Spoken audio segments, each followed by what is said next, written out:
Okay, Chem Gang, time to take you through a titration calculation. Remember, we're using the stoichiometry method. I urge you not to use any of the gimmicky methods that kind of take shortcuts because they don't get to the heart of what the titration is.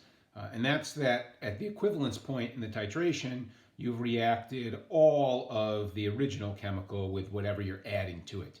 And it's the balanced chemical reaction in the stoichiometry that tells you how much you've used and what you're trying to find out about your unknown material.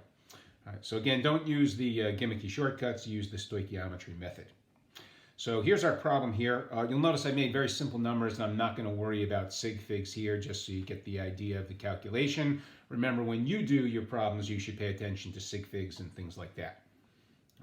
The first thing to do is to identify what's the known and what's the unknown. So here we're given the concentration of a hydrosulfuric acid solution that's reacting with unknown potassium hydroxide. So our goal is going to be, in this case, to calculate the concentration of the unknown potassium hydroxide.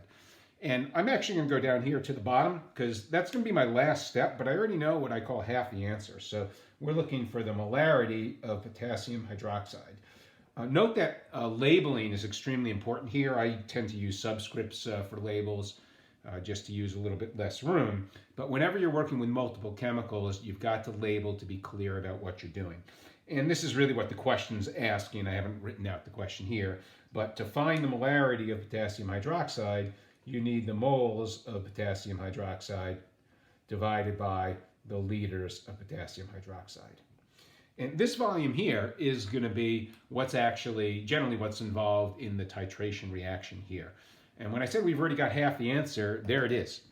Okay, we measured out that in this experiment that we used 20 milliliters of potassium hydroxide. Remember, for molarity, it must be in liters. So I'm just going to convert that using the metric system. So that's 0.020 liters of KOH.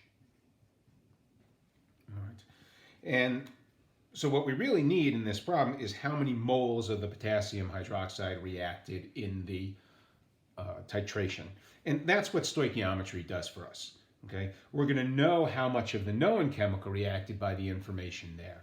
And remember, this is a slightly new skill to us because most of the time that we've spent with stoichiometry throughout the year, we've measured the amount of chemical in grams and converted grams to moles. Okay? Well, when you're dealing with solutions, you tend to measure them with volume in milliliters, and the molarity is what will convert you to moles.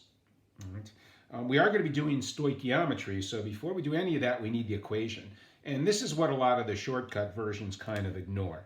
So we're reacting hydrosulfuric acid with KOH.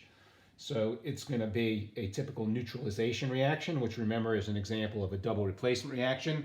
Remember the technique I taught you about balancing these was to balance hydrogens and hydroxides. Okay, and already I know if we have two hydrogens here, we're going to need two hydroxides. I haven't even written the products yet. All right, but it's going to be a double replacement where hydrogen and hydroxide switch off to make water.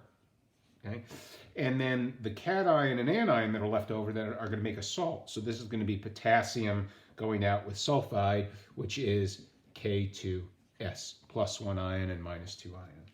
Right?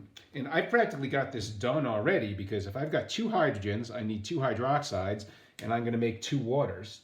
Okay? And usually that balances it. Okay, you have to check the other stuff, but I've got two potassiums here, and one sulfide there, one sulfide there. So there's my balanced reaction. All right, now I'm ready to do the stoichiometry, and again, I'm going to write down what I'm doing. It's find the moles of the unknown, which in this case is KOH.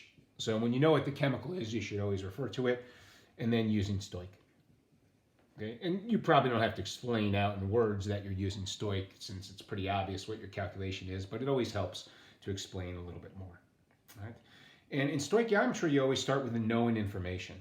Okay, it's the 10 milliliters of 1 molar H2S. And because we're going to be changing to moles, I'm just going to change the 10 milliliters to liters. So that's 0.010 liters of H2S. Right. So instead of massing it in grams, we've got the volume. And now what we do is we need to mole it. So we need to change liters of H2S to moles of H2S. And that's what the molarity is. Okay, so just like we think the molar mass is a conversion between grams and moles, the molarity is a conversion between moles and liters. And 1 molar means there's 1 mole in 1 liter. Okay? If it was 8 molar, there'd be 8 moles in a liter. Right? So we made liters of H2S cancel out, and we have moles of H2S. So at this point, we know the moles of the known chemical, but we need the moles of the unknown chemical, KOH. And that's why we have a balanced reaction, and we just do the ratio. So it's going to be moles of H2S to moles of KOH is my unknown. All right. And this is just the mole ratio from the equation. So 2 KOH for 1 H2S. There we go. And again, I kept the numbers nice and simple here so I can do it all in my head. So this is 0.020 moles of KOH. Okay. And of course, that's what we're looking for down here. That's why I put this part of the calculation down at the bottom, because I knew I had to find moles first. A lot of times you write this in the beginning and then you have to do the work after, but now the work flows nicely. So we're just going to plug this in right here. 0.020 moles of KOH. And now what we've got the same chemical. That's why you label, make sure you're working about the same chemical.